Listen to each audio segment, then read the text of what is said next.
Wow. Perfect. So, welcome. And this is season 4 of Light Body Activation with Jess Louise. And this is actually going to be one of our very first episodes for this season. You guys haven't had an episode from us probably since last June, I think. And we've done a lot in the business, and just a lot has happened in my personal life as well. And so we've got Eldin Hasa on with us today, who is an author, a neuroscientist, and I'm really, really excited to be able to bring you guys some of this wisdom that we're going to be sharing today. So, Eldin, welcome. Yeah, thank you so much, Jessica, for having me on your show. We've been in contact via Facebook for a while, and I admire your work, everything that you are doing. I've been following your journey for a while, and I'm so honored to be invited to be a guest on your podcast. So thank you so much for having me. It was an honor when you said yes that you would come on. I feel like you're one of our top guests, Eldin. No shade to any of our previous guests. Everybody that I collaborate with and work with is doing incredible work in the world, but there's just something about having someone on who's studying this stuff on the front lines, and being able to have these conversations. And so I discovered you, Eldin, through a client of mine, a business client and a collaborate who I've worked with a few times now, Luke Scott.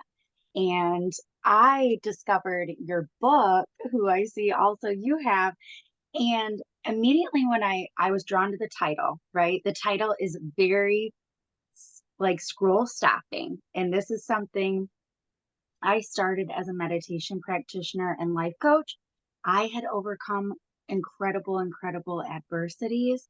And when I began to do this work, rewiring my neural pathways for success and discovering meditation, I was blown away. I mean, people who know me in real life look at me now and they can't believe it, right? Nobody would have blamed me if I was a drug addict or in jail or had abandoned my children or any of these things, because that's where I was really coded. I was really coded from childhood. And the thing for me was I come from a family, both of my grandfathers are doctors. My mom, my grandmother, my aunts are all nurses. But I'm like, how could we have this trauma? How could we have these family secrets that cost me nearly 33 years is when I had a spontaneous spiritual awakening just 4 years ago. And I have gone from a stay-at-home mom who had not worked in years, a retired stripper, to a two-time best-selling author, a podcaster, a life and business coach. And people are paying me fairly well to help them and solve these problems that I know you probably faced yourself. And I've read a little bit about your story, Eldon, how you've overcome adversities. And I want to get into that today. But I think what stood out to me, not beyond the cover, and I teach as a marketing coach, we want to stop the scroll. So aside from that being potent, right? It's red, the title stops you. The content inside um, was content that I had studied at the beginning of my spiritual awakening. It was the same wisdom that helped me change my life. And there was a point where I'm like, maybe I'm crazy and my family doesn't understand it. And then to read something like this was just so refreshing. Like, I'm not the only one, right? And there's other people out there and there's scientists who are studying this. So I just want to say again, thank you. And I'm about 5 chapters in, and I took your advice, Eldon, for everybody who hasn't read the book or grabbed the book yet. Eldon says to read a chapter and then really integrate it. Do the lesson, take maybe a week or so to really sit with it in your body and reflect on it. It's not a book that you necessarily just sit down and read right through, right? It's kind of a handbook for consciousness. Absolutely, yeah.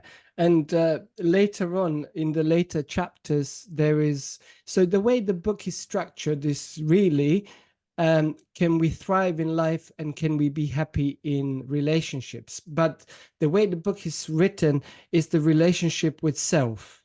Mm. And that sets the tone for the quality of any relationships with your children, if you're a parent, with your spouse, with your friends, with your clients, if you're a business owner, if you're an entrepreneur.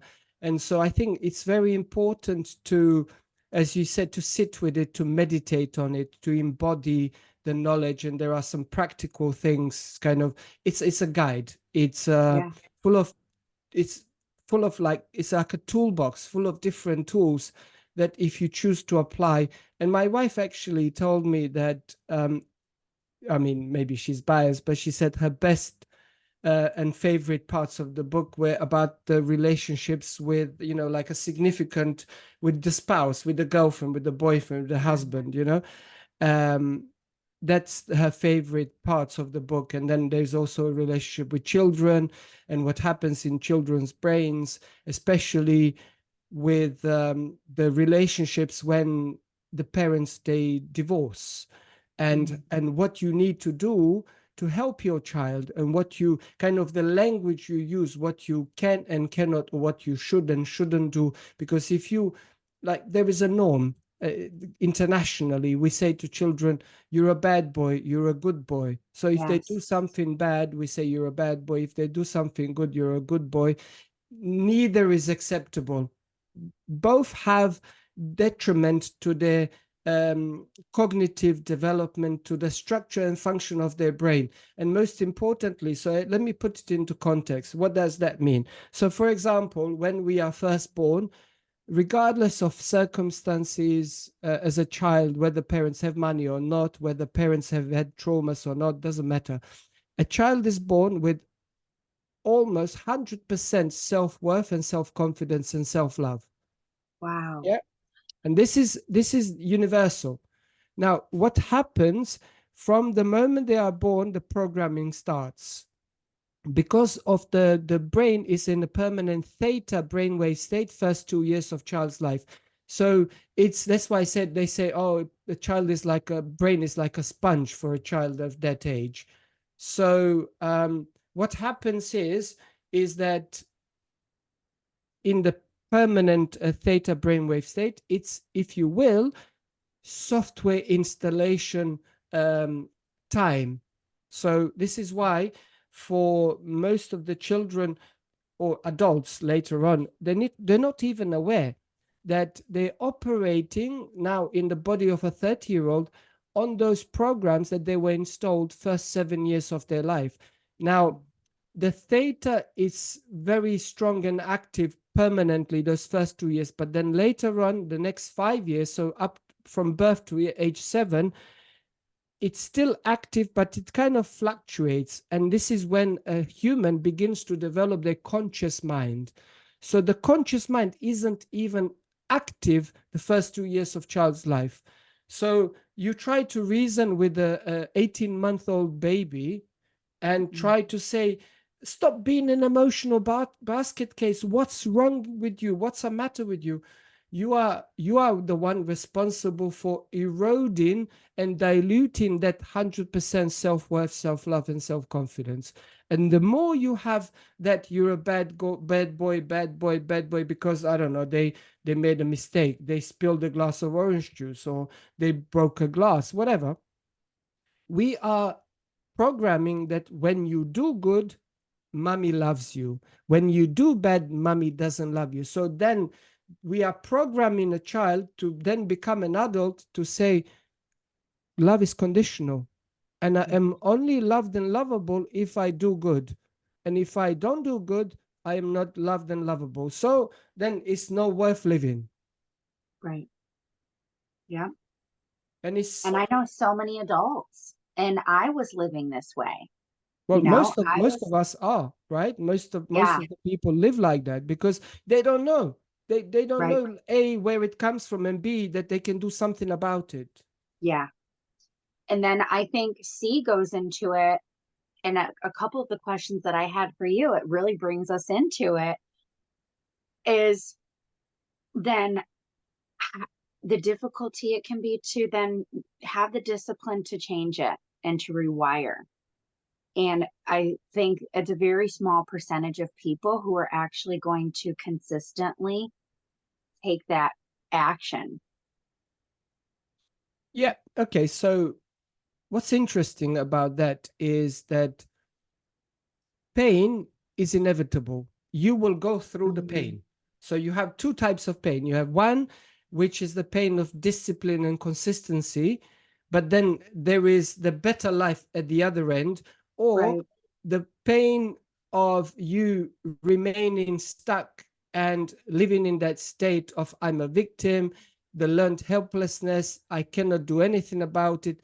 These things are Regret. I am this way because this happened to me, because my father was an alcoholic, because I was abused as a child, because I was a stripper, because I was you know uh, a victim of domestic violence. My wife had an adultery, gave birth to a child which wasn't mine, and I was nurturing this child for 2 years thinking he's mine. So whatever the excuse is, right? So you can use these excuses to stay stuck.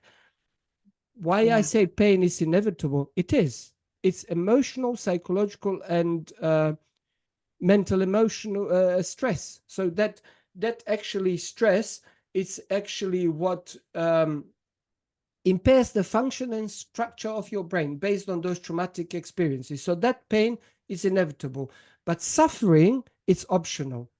So continue Mm. to suffer and staying in that pain, that's optional. That's why you have an option. You say, okay, if the pain is inevitable, I don't no longer want to stay in this pain, which is keeping me stuck for the last 20 years, 30 years. I'm blaming everybody. I live in guilt, in resentment. And and also ultimately, I don't feel good about myself. I Right. feel unhappy. I I wake up every morning with almost like panic attacks. I go to bed.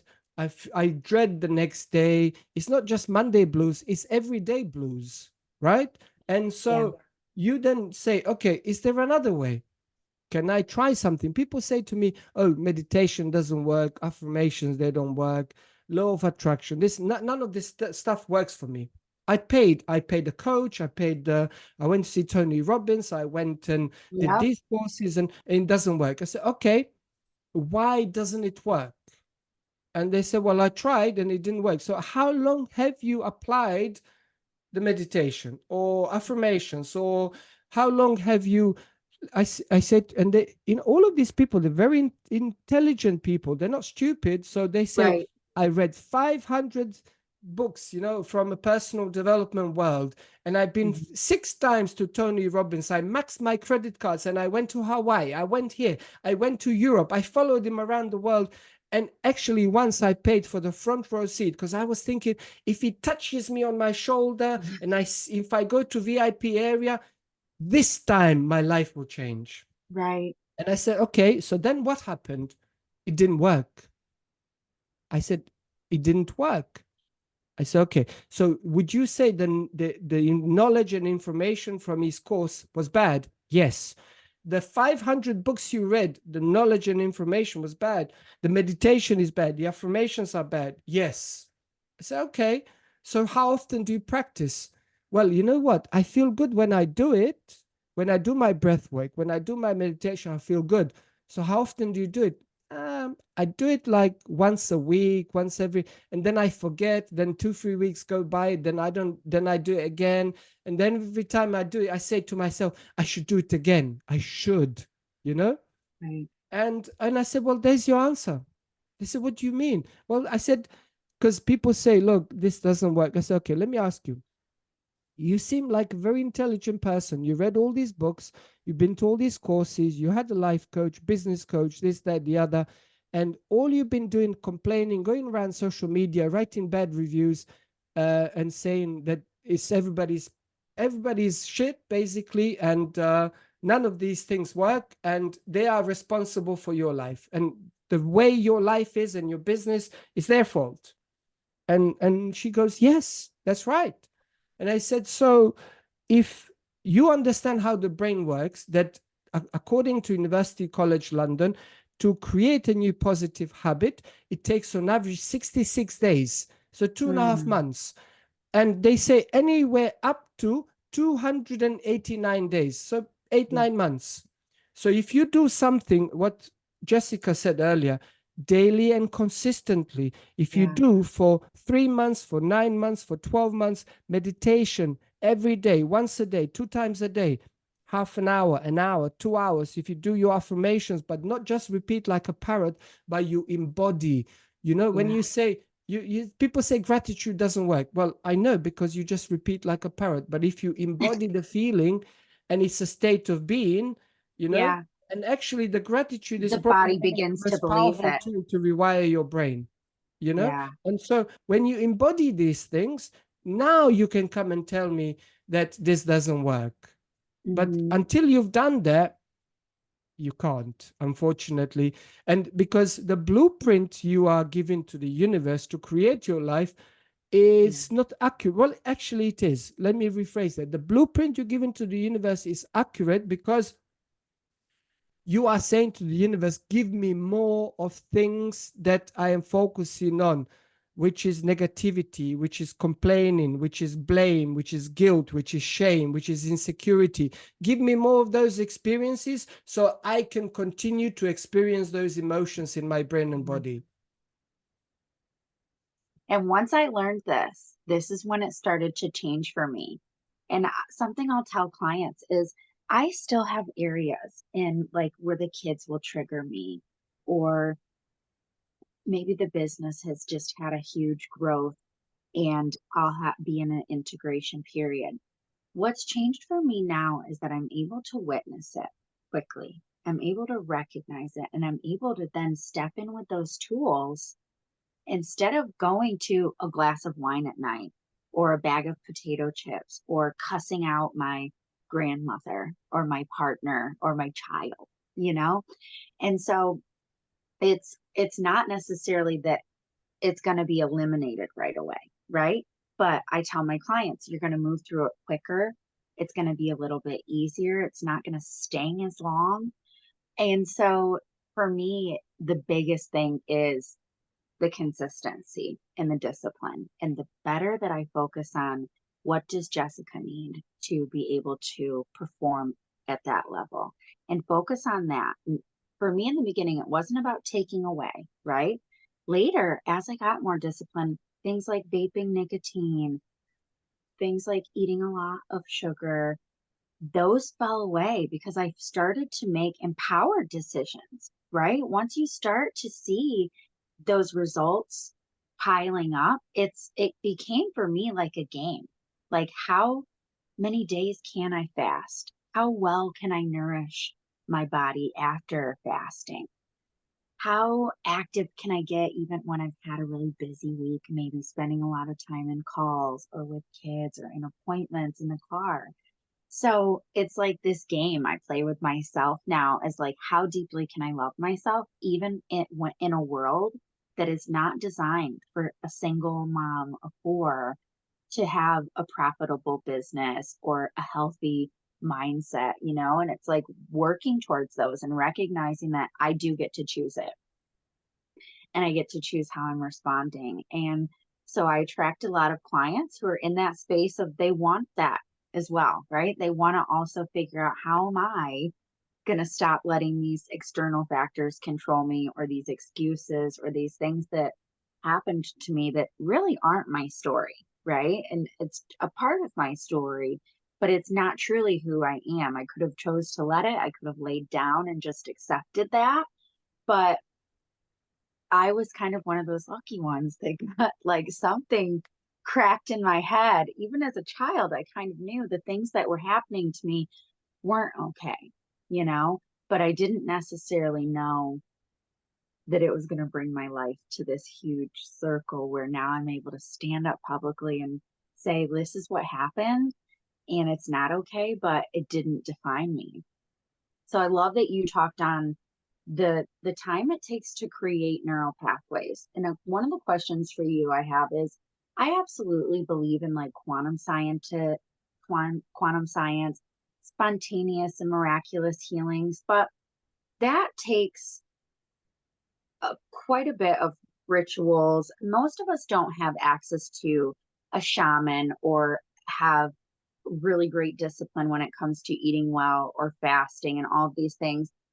So understanding that it does take time for neural pathways for the most part to rewire, right? And like quantum things can be beautiful and have their place, but I think giving yourself some grace, this was huge for me, definitely in like year 1 or 2 of my healing, is giving myself that grace to accept where I was in that time, because now it's like I see myself as the author and the speaker and all of these things, but I didn't believe that when I started. I didn't see that. I didn't know how that was going to happen for me, right? But I continued to do the meditation.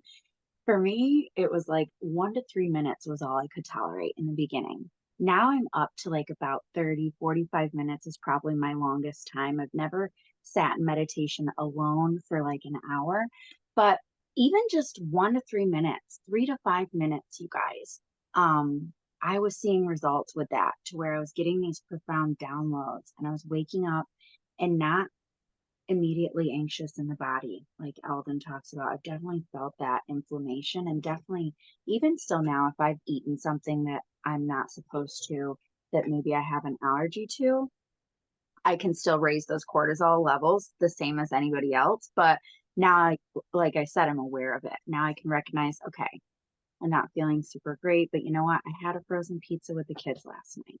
So things like that.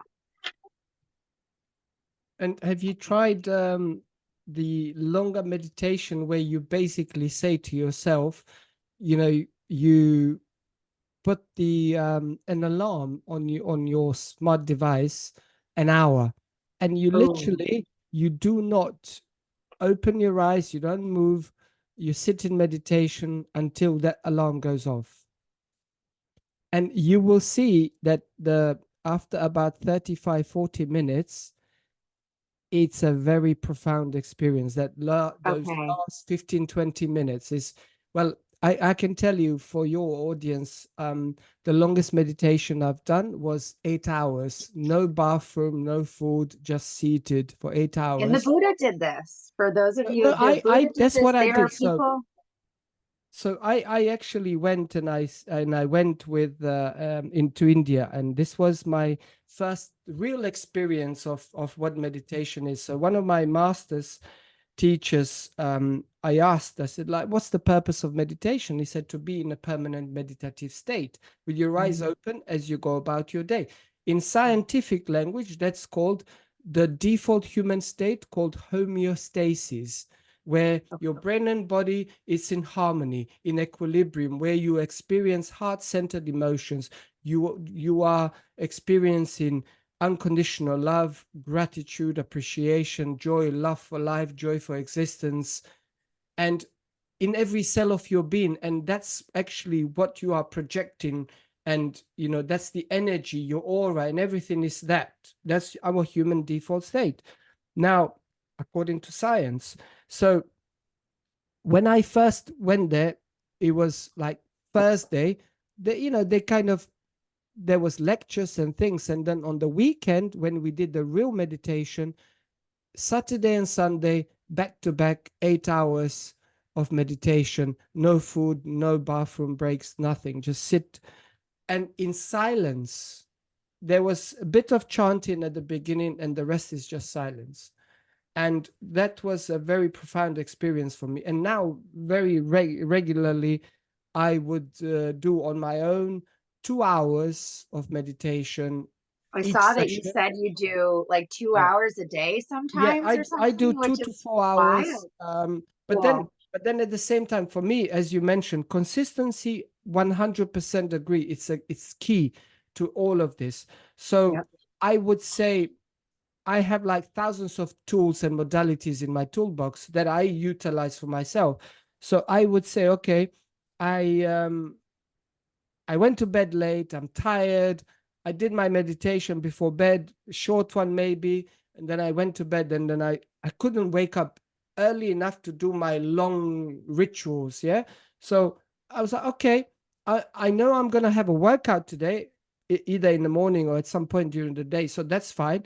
But what are these other things for my brain, for my emotional state, for my body that I need to do, which to prime myself for the day, to kind of like get my ego out of the way. So I prime my brain and body to show up as the best version of myself for that day. I do that the night before as well, but then for the, in the morning.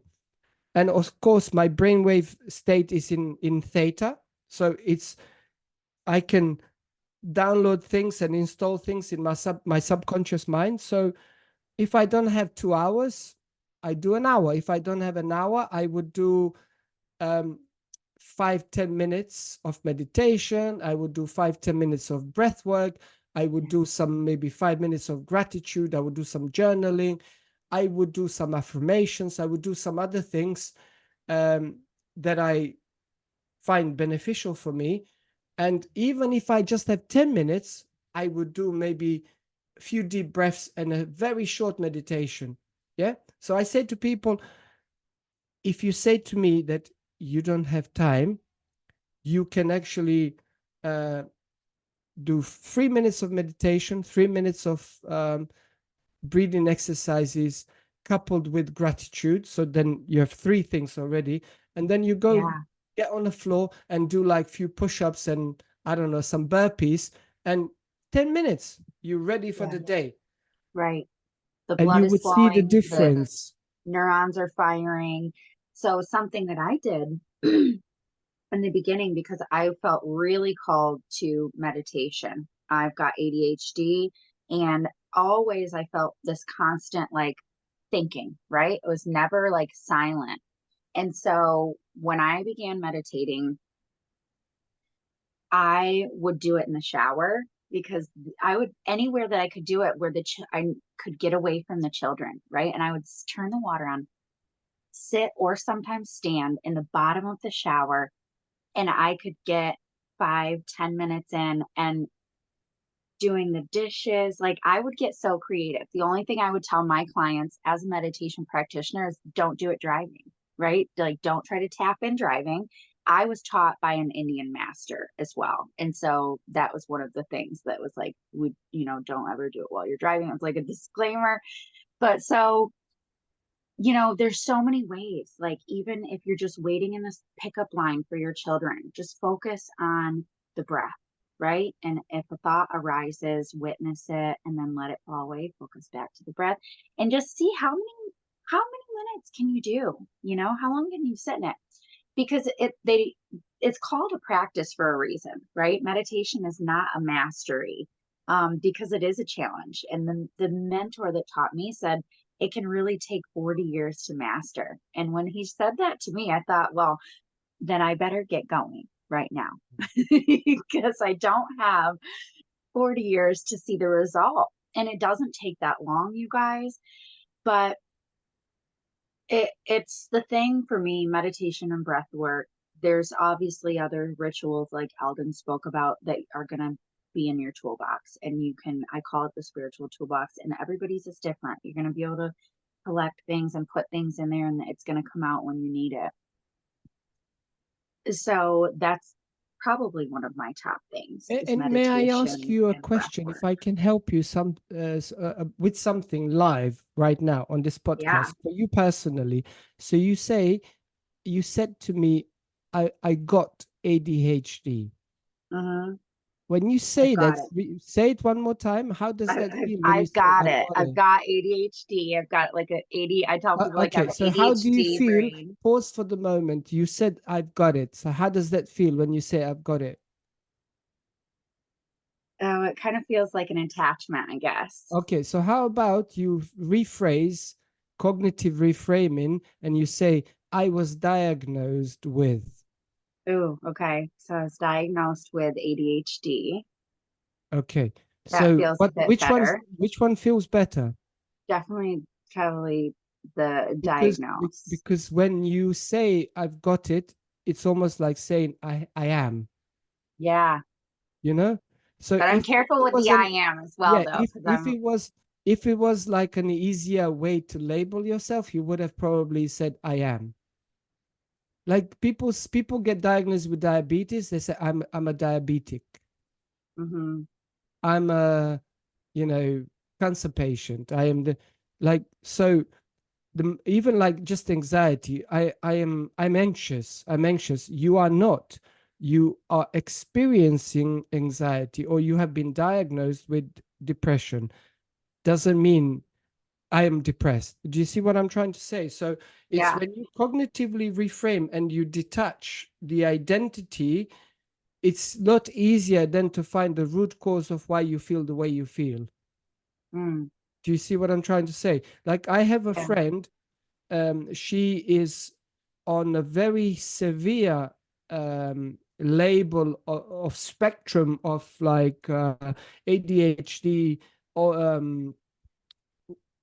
as Asperger's syndrome or Mm-hmm. whatever, is something like Yeah. that is called. So it's like very, but she reframed it when she was diagnosed as a child to actually be her superpower. She feels she's a superhuman, and in fact she is. She's a very dear friend of mine from United States. She set up her business in age 23, a recruitment business, and few years ago she sold it to a US to a New York fund, hedge fund, for multiple seven figures, and then she stayed on board for 1 year, like that transition from her being a Mm-hmm. CEO to the, and she, like an example, she got paid that 1 year of consultancy $1 million, with all the traveling expenses paid, in addition to the big multiple seven figures. She built that with that brain. Imagine. Yeah.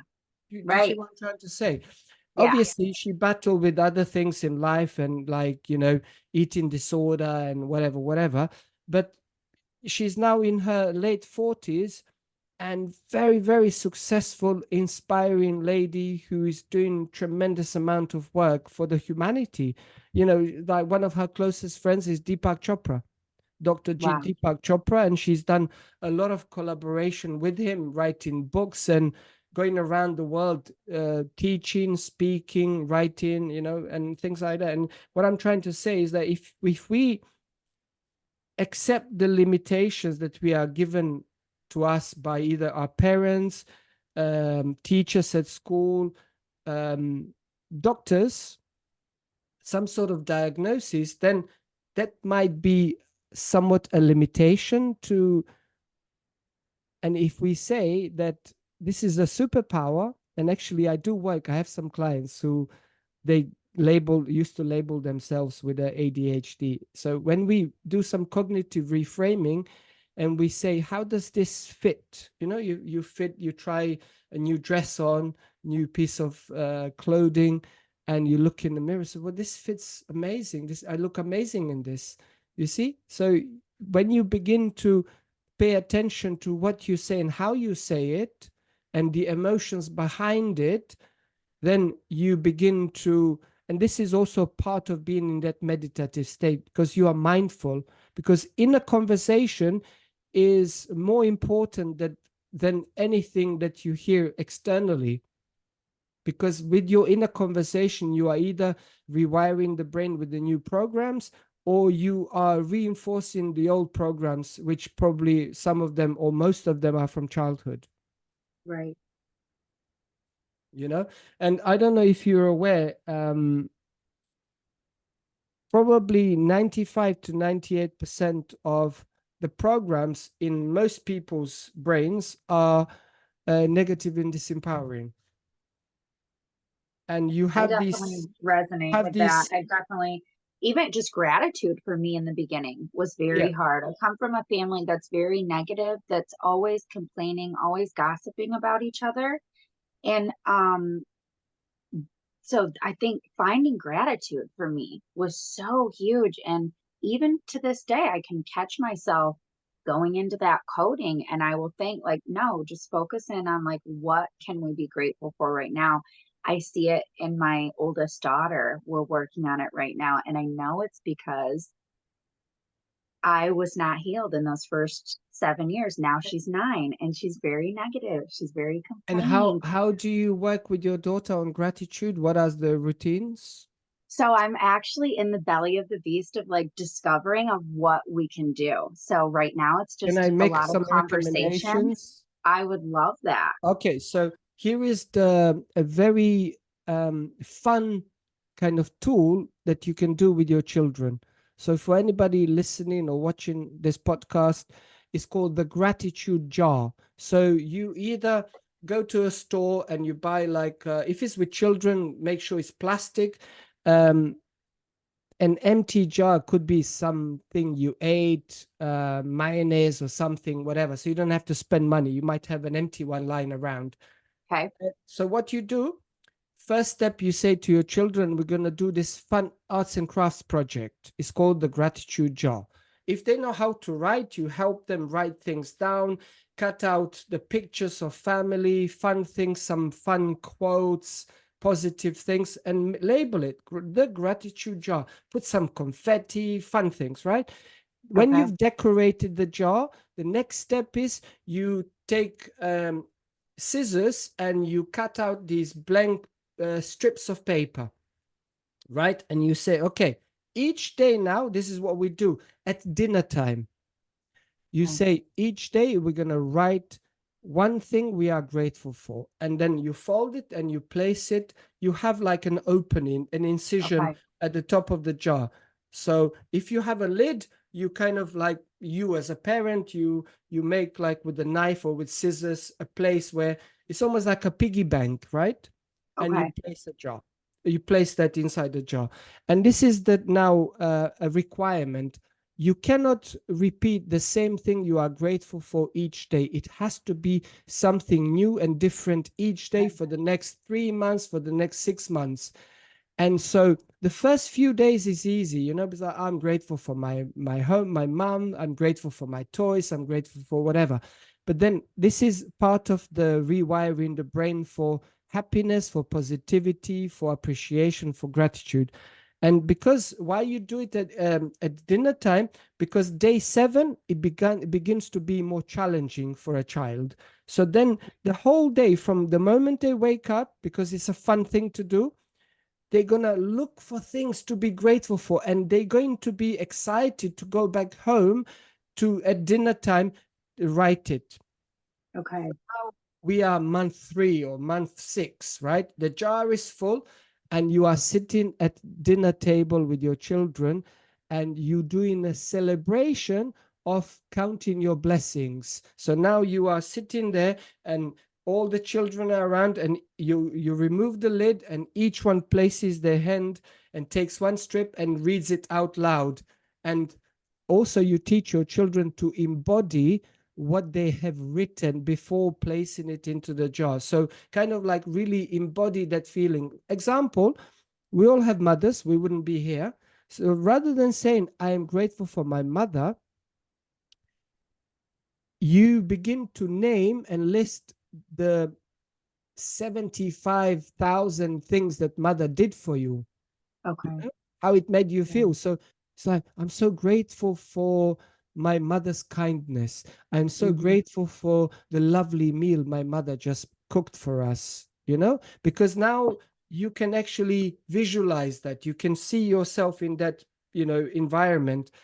And it's very much different to just saying, and when you can attach the emotion to what you have written, it gets embodied in your brain and body, and now you are rewiring, and with the practice looking for things for the next 3 months, 6 months to be grateful Yeah. for. It's impossible to be unhappy, so that entire day they are happy and positive, because without you telling them this is how the brain works, they are just doing it Yeah. by I themselves. love that because that's not how children learn. Telling the children like children don't meditate, so it's like we do song bowls, we do yoga. I have an 8 hour or maybe it's only 2 hours subconscious programming of IAMs for kids that I play at bedtime. But I've been like racking my brain, how do I teach a child gratitude? And this is going to be huge, especially if I get all the supplies, set it up, make it a cute night. I'm really excited and saying, "Hey, we're going to do this." They're going to love it. They're going to love it. Or And even then if you getting in want, that, you can take them and say, listen, we're going shopping, we're going to do this fun arts and crafts project. okay, Even that, like if you don't have all the supplies, you know, yeah, I'm pretty sure you don't have to I'm spend money. sure we I'm do. pretty sure I'm you sure have I don't some even need stuff. to go buy anything. Yeah, Yeah, some but if you computer do paper, an get old them jar. involved, the more you can get them involved. And another, like for my, he's almost 3 now, 2.5 actually. When he goes to bed, before like bedtime, it's a bath time routine. So he had his Yeah. dinner, bath time. He removes the top, or we help him remove his top, and now he's either in his diapers or in his just like a bottom trousers, and socks are off, and he knows it's bath time. And we say, go to the mirror. So he goes in and looks in the mirror. It's like a full-size mirror. And he goes, I am amazing. I am gorgeous. I am beautiful. I am strong. My hair is so beautiful. My eyes. He kisses the mirror and he goes, I am enough. And then in this now recently started saying, I'm a sweetie pie. So when you do this and you encourage that, we did this from, he was like less than 1. He was like Right. 10, No, 11. like my son who is 7, he will meditate and things like this. So it's interesting to see the level of coding in each child because I've got 4 children and I've got every developmental stage. And I've only really been doing this work seriously 4 years, right? And so it's interesting to see how the younger ones don't struggle with the same issues as the 2 older ones. And then it has become this thing like, how do I connect? How do I help them from what I know now? But we're meeting them where they are. So involving it, Shall I tell you that you are helping them? So you as a parent, do not pass judgment on yourself. Do not delete that self-critical voice, that those doubts. Oh, I should have done better, could have done better. Am I doing okay? Am I doing right things? You are. And you know what's the best thing that as a parent you can do for them and you are doing is you are leading by example. So children, they have the mirror neurons, so they do as you do, not as what you tell them yeah, to do. So if you keep doing your things that you are doing, all the positive stuff, and you are yeah. growing your business and you are improving, and you know they are seeing mommy has money to buy a new car, mommy has this to buy, to do this for you and to do and take you on this And we're kind of there vacation, right now. take you My on that. teenager So has so started now, making comments. well, that's it, this is it. So now Yeah, they want to be like mommy, because yeah, mommy, without mommy saying you got to do hard work to get to where you want to get, mommy is demonstrating. So now it's effortless, because if you have these parents, they keep trying to tell the children what to do, but they are not doing it themselves, right? that's how And my parents the raised child us. eventually comes to an age and said, oi, what's the matter with you? Why are you Right. telling me you're not even doing it for yourself? And they Yep. say, why are you smoking aged 13? Well, you are smoking. I was born. You were there, like one hand feeding me a bottle, the other hand smoking cigarettes. So what do you expect? Or they give a little toddler, they put the pacifier in the beer. It's okay. It's helped them. Put some in the brandy. And then the child is like 14, alcoholic already.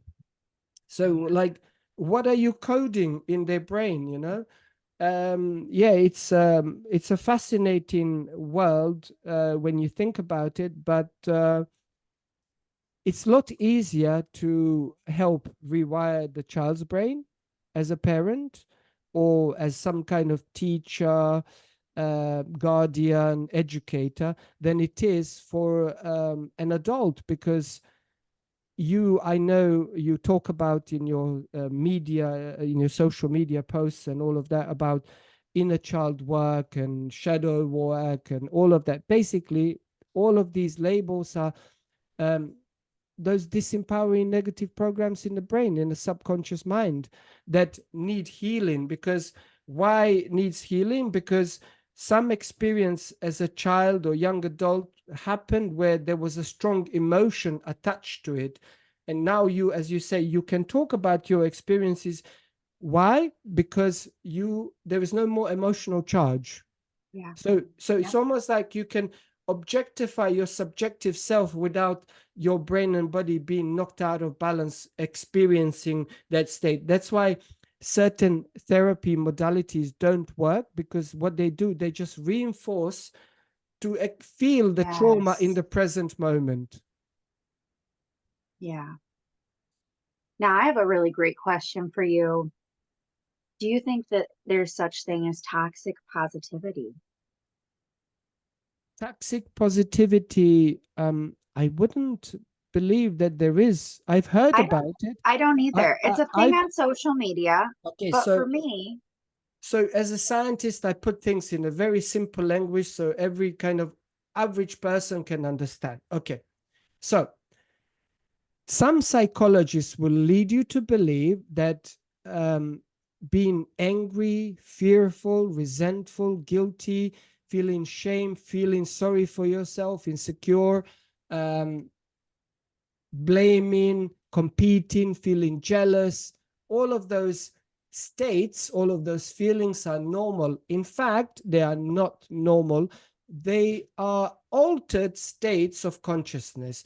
The natural default state of consciousness for every human being is a state of homeostasis, state of harmony. And mm, that state has emotions which are gratitude, unconditional love, positivity, but you don't think positive, you just are.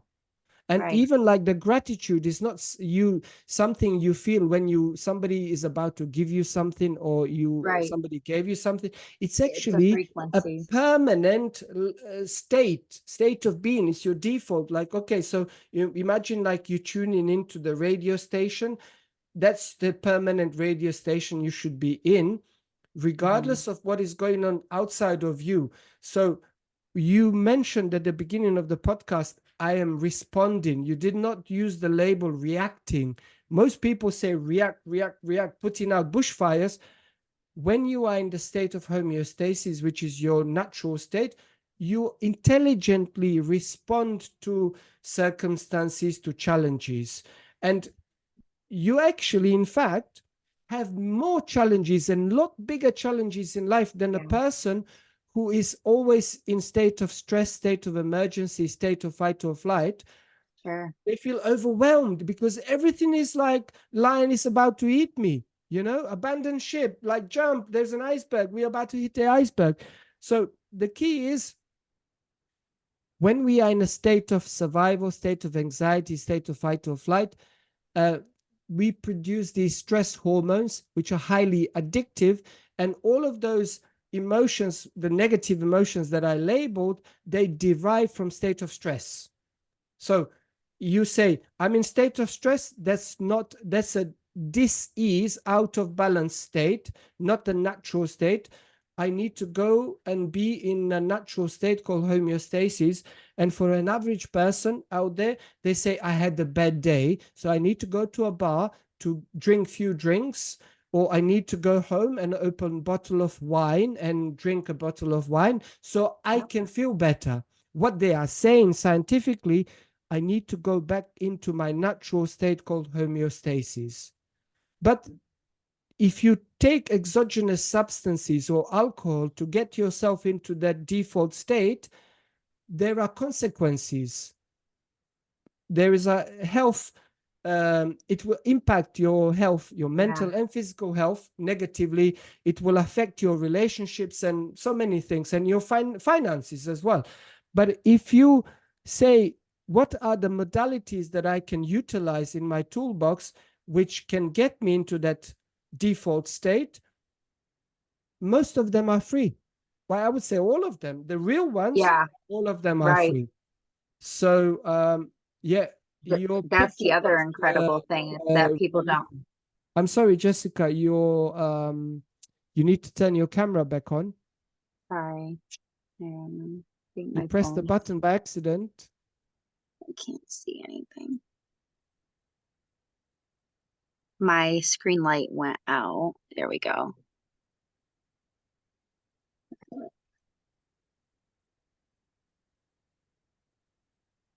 All right. Well, while we're waiting for Jessica to reconnect the video on this podcast, I can tell you, there she is. Yes, so I can tell you, I have another meeting in a few minutes, so I will try to wrap it up. I'm gonna obviously give more valuable content and maybe share some tools with you and Jessica. But you can find out more about me on social media at Eldin Hasa, or there are things on my website, like you can download the free book, eldinhasa.co.uk or .com. And I will, there is my book, you can find it on Amazon and all the good bookstores. And when Jessica shares this podcast, there will be some links to download the free book and a few other sort of gifts, if you will, in the show notes. So we'll share with you. So if you'd like to ask me any more questions in closing, I'm happy to actually even teach one very powerful technique which gets people into that state of homeostasis, in, as we say, homeostasis. And it's interesting, actually, a lot of scientists believe the reason why the label or the name was given homeostasis was because that's our home, that's our default state. And we're And like Homo sapiens, right? Or yeah, is that yeah, everything is homo, isn't it? So we are okay? homos. So it's just Yeah, right. We are hormones, homos. all Yeah, of it goes together. but Home. no, I agree. It's fascinating. I believe that it's the best time to be alive right now. I do too. And like, for the people who are in spiritual community, when I hear people say these words, I'm gonna go and read these books on spirituality so I can be more spiritual, I can go and practice these things so I can be more spiritual. You already are. You don't have to go anywhere to be spiritual. You're a spiritual being having a temporary human experience. And the reason why almost 5 years ago I started my podcast called The Human Experience, it's because the This is spiritual what we're being, doing. the human experience, right? So, and that's why I want to tell you that, imagine it's like this. So when you live your life as a spiritual being that you are not the character you play in a video game. You're not that character which is on the screen and you move in the. Right. You are the one moving the controls. You are not the character, you are the one. So, like, Right. literally, that's the power you have as a spiritual being. So when you connect to home, when you are into that state of homeostasis, you connect to your consciousness, you connect to your higher self, you connect to the real power, the cognitive ability of your brain. And you actually become aware, because you realize that being in a state of stress and trying to do more, you Yeah. actually end up doing less, Yeah. so much less. But when you go home and you're in state of calm and you are mindful from moment to moment, how am I feeling? Yeah. You can do so much more and you can achieve so much more. And even, Yeah. even if you get knocked out of balance because the children did something or said something, you can, if you become aware that you have done and you utilize some of these techniques that will bring you to home, it's a victory. So It do not is. pass judgment, do not criticize yourself as you are growing and evolving. And that's what it is, it's growth. People Yeah. say to me or to Jessica, you've changed. The Yeah. reason why they say you've changed, because they don't know how to say you have grown. Mm. You know what I mean? And Yeah. it's not Yes. it's not And change, it's it's because growth. they can't even recognize growth or get it for they, themselves. they And so have they can't remained the even use same. They that they know language. Jessica from 5 years ago, Yeah. and they still talk to you about the things you did 5 years ago, but you've Yep. grown so much, and you try to open your mouth about what you are doing now, because like, hey, what have you been up to, Jessica? Oh, I'm doing this, and I've got this thriving business, and I'm charging clients X, and they're like, whoa, you single Yeah. mother doing all of that. Oh, you bought a new car. Oh my God, look at your hair, look at your outfit, this, that. And when and they say you changed. But what they don't realize is that they stay the same. They are regurgitating that same person for the Coding. past 5 years, year in, year out, and probably they'll be the same 5 years from today. And you Yeah. the one growing, growing, growing, growing, growing, and you are saying to them, look, you can do the same. Yeah. But I'm they not don't doing believe this it. to Some people don't be believe it. arrogant, to tell you that I'm better than you. I'm actually doing this to show you I'm shining the light brightly, so to encourage you, to tell you that you can do it too. Yeah. Not because I'm better than you. I'm just doing the work. That's all I'm Right. doing. And because I'm doing the inner work, my outer circumstances are changing. And what's the key in my book? The key takeaway is as within, so without. You want to change something Mm. in your life, you got to change internally, and then your outer experiences will change. And people focus predominantly on changing things outside. Yeah. That's why they break up, they divorce, they leave the jobs, they say it's toxic environment, is I don't like her, I don't like him, and you know and I blame the government, I blame who is the president at the moment. And when they do not take 100% responsibility for their own life, they suffer. So in closing, here is a very powerful three techniques. I'm all about sharing and giving for free. So one is called, it's a breathing technique. It's called brain and heart coherence technique. So it's coupled with gratitude. So breath is very important, but if you can evoke these feelings of gratitude in your heart, that's the key. So this is how it goes. You place an open palm of your right hand over your beautiful heart and just feel your heart for the moment.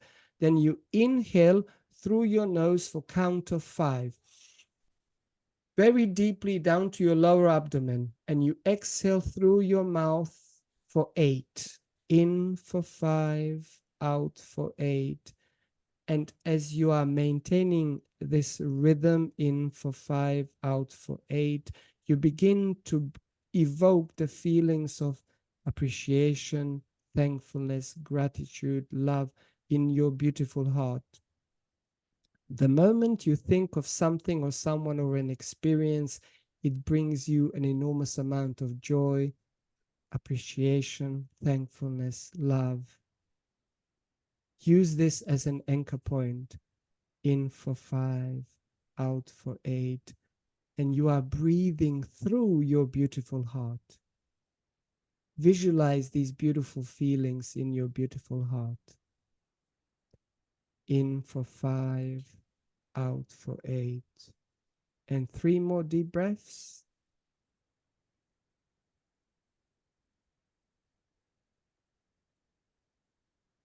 And on the last exhale, return your breathing to its natural rhythm and slowly, gently open your eyes if your eyes are closed.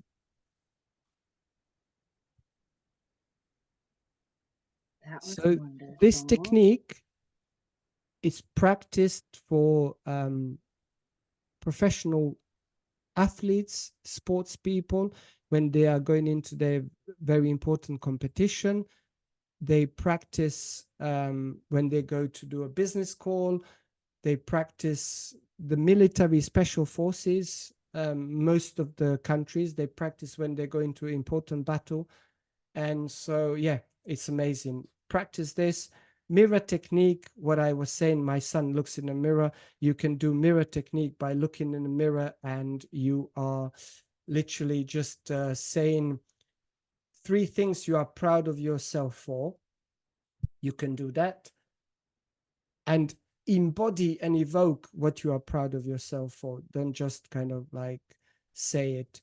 And another technique to keep yourself aware of how you are doing, set a reminder in your phone, in your calendar, that every 60 minutes, every hour, from when you wake up to when you go to sleep, every hour you check your inner state. How am I feeling? Mm. have my thoughts Oh, gone that's have nice. my thoughts gone out of whack? Am I thinking these negative thoughts? Have I gone back to the old program of feeling sorry for myself? Or am I in a state of homeostasis, state of gratitude? And if you are not in that state, you can do a few deep breaths. You can pause for a couple of minutes, write something down. So you catch yourself. Each time you catch yourself that you're out of balance, you do something to get yourself into homeostasis. And why you do it every hour, this basically becomes a lifestyle choice, becomes a new program in your brain. And eventually, you no longer have to set the alarm. You no longer have to, uh, you know, every hour. You just naturally are catching yourself all of the time, Yeah. you know? And as you are catching yourself all of the time, this is teaching you, oh, okay, I got triggered because my child said something, my daughter, my son, my partner. And also how you get triggered, but then you feel those emotions in your body. You feel tightness in your chest, you feel it in your head, you feel it in your throat, you feel like a level of anger or maybe fear or both, frustration. So you catch yourself, that's going out of balance. It's a no. You bring yourself back into homeostasis. And if you had an accident and said something to a child or to a spouse, to your partner, which is negative, then you eventually have to, when you calm, you go and apologize and Hmm. say, look, I'm aware I said this, I did this, hurt your feelings. I will make sure that it doesn't happen again, or I will try to do better, you know? So when you apply these techniques and consistently apply daily, this becomes a 2.0. This becomes the new you, the best version of you, and it's continually to grow in the direction of like to the stratosphere. There is no limit to how far you Right. can grow. You don't do this until like I don't know, lose 5 pounds and then you stop or Right. whatever. It's You do it infinite forever. growth, infinite potential. Infinite, Yeah. yes, infinite. And you mentioned quantum physics and quantum field, and yeah, I've been studying this for 3 decades. There is in the quantum field, there is a rich version of yourself which already Mhm. exists with all the, so when you have these goals, dreams and desires, it's not accident, it's you are directly, because in the quantum physics there is no time and space, it's not linear, it's not what we perceive in the three-dimensional world. Right. So all of these versions or avatars of you already exist. Yep. Is you need to change something within yourself to tap into that version which already exists and then begin to live that person, that version of yourself. So keep doing the inner work, your outer circumstances will change. And Mhm. of course you are rewiring the brain, because that's the important. If you don't change the programs, if you don't release these emotional traumas, those will block you and be an obstacle between where you are to where you want to be. Yeah. One of my mentors, Ram Dass, I don't know if you're familiar with Ram Yes. Dass's work, talks about the physical body is like the hardware, and then all the coding is the software. And we can Yes. change that coding, you guys. And so there are mentors that exist, like myself, Eldin, who, you don't just have to pick up the book. You can absolutely grab the book. But if you are still struggling with it, reach out to one of us. We both offer one-on-one services. And, there's so much available out there to us. And like Eldon said, a lot of it is free. You can start to do this work. I started this work at home for free, a baby on my boob. My partner was an alcoholic. I'm not with that man anymore. And so much has changed, and so much can change for you. I'm not lucky, right? I chose consciously, hey, the way that I've been doing it isn't working for me. And I don't know where that's going to lead me if I keep going that way. I think it's going to be detrimental to my children. Started going the other way, and now I'm in that, and it's really cool. And Eldon, you know, you're doing incredible work as well. And so I'm just so grateful that we connected and that we can have these incredible conversations and bring this wisdom to more people. And, I'm looking forward to maybe collaborating again sometime with you. And if you guys are watching this, you know, I take this book everywhere. I'm telling everyone about it. I don't have a solo book like this yet, so I'm using Eldin's as like this tool of the I am and all, you know, all of this. It's not a very big book either, you guys. I It's mean, I take it 200 with me. pages. Yeah. I It's take it with me. I show people, you know, really, really potent stuff. And so, also, lastly, I'll just tell you, we have Jessica's book club. Eldon's a member in there, and you can actually grab the live reading of the first few chapters there, if you want to just kind of get a little sample and see if this is really for you. We're not here to force anybody, right? Eldon and I are going to continue doing our work.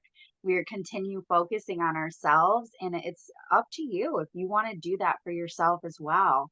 It really comes down to you. Nobody's coming to rescue us, right? Nobody's coming to make sure that you set those timers or that you meditate or that you do any of this. It's all up to you.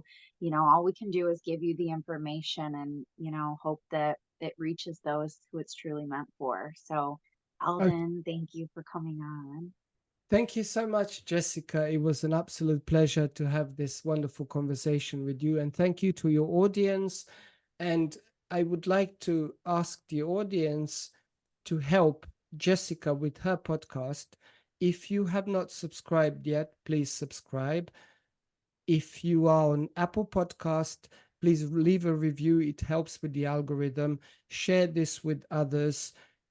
If you are thinking of giving a gift to someone, the best gift you can give to someone is perhaps say, oh, have a look at this podcast, listen to this podcast, maybe take some notes, and there might be some valuable information in this podcast for you. This is the best gift that you can give to someone. Say, I really care about you. I love you. I appreciate you. Here is this technique with the gratitude jar for not just for children We and shared a lot of parents, good but for techniques today. anyone. Could be Yeah. adult. Like I have one for myself. I have one with my wife and I. My wife has one separate, and then we have one as a family with our son as well. So So it's sweet. incredible. It's a very, very powerful tool. Yeah, I love absolutely. that. Thank you for sharing that with me. I'm definitely going to be trying that. I'm excited to see how this can help me and my own family get my kids kind of involved in this stuff that's so passionate to me because it's difficult when you know the wisdom, but then you still struggling to get everybody in the I house. just remembered another very powerful technique, and Okay. it's for adults and children. So I had this plumber came to fix something at home, and he saw this sign, I I am enough. I'm enough everywhere around the home. And he's like, what is this? I said to him, look, this is what you do. Go home, you take these strips of paper or like a marker and write in the mirror. So somewhere you will see frequently, and just say, I am enough. Right? So where I have them in the mirror, I have them in the bedroom, I have them in my office. I have even a screensaver on my phone. It's a Yeah. wedding photo of my wife and I. That's my screensaver. And I had it edited, the favorite photo, and I put I am enough, and then I uploaded as a screensaver. The screensaver on my computer. What does this do? So the biggest epidemic internationally for especially adults as well as children is I'm not good enough. Mhm. This sense of unworthiness, right? And so when you see this, you can recite it, affirm it, I am enough, but even just seeing it without doing anything, the brain gets rewired that you are enough. And the guy came 2 3 weeks later to fix some other stuff. He goes, Eldin, you changed my life. I said, what did I do? He goes, I just put those things around. I never even said the word, and I feel so much better. My life is improved. I'm getting new business. Because he's a business owner. That was his company. And he goes, you have no idea how much. And I'm telling everyone to do it. Yeah. So even That's this something simple I've been thing. having my clients write on the mirror with either like a dry erase marker or something. That's one of the Yeah, first things that we teach them. And it's one of the things that I did too.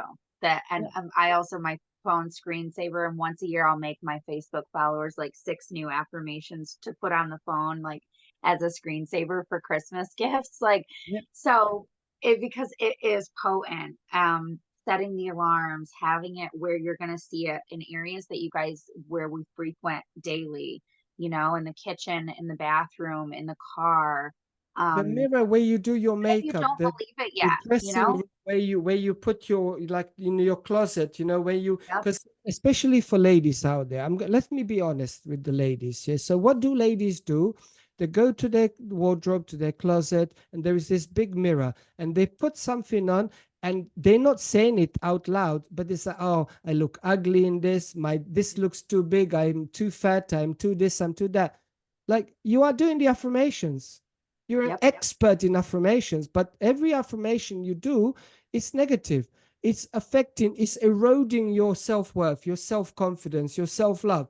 So by having these positive ones in those spaces where you frequent, you begin to actually say, well, like, there is this technique I tell my clients who have severe issue with self-love and self-worth.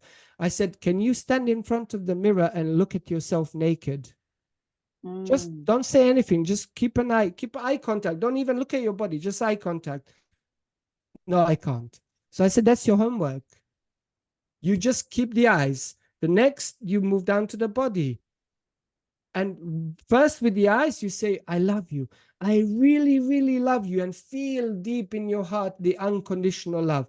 When you are there, then move down to looking at your naked body. And then you might hear the voice, this is to this and this is to that. This is not good enough. Whatever, the negative. But eventually, with this practice, those voices subside and disappear. And all you feel is like, this is a meat suit, but within the meat suit is an unconditional love. I love my true I love my true my real I unconditionally. And then your life has changed. yeah. I love the I am. We didn't even really get into the I am today. That'll have to be for another day, you Yeah. guys. Okay. Um, Well, thank you so much. I'm getting pinged for my next call, but it's okay. an absolute pleasure, Jessica. Thank you so much. When Thank it's you. ready, I'll share the link. And thank you so much, viewers and listeners. And I see you on the next video, on the next podcast. And thanks again, Jessica, for having me on your show. Thank you, Eldin. Chat soon. All right. Bye bye. Bye, guys.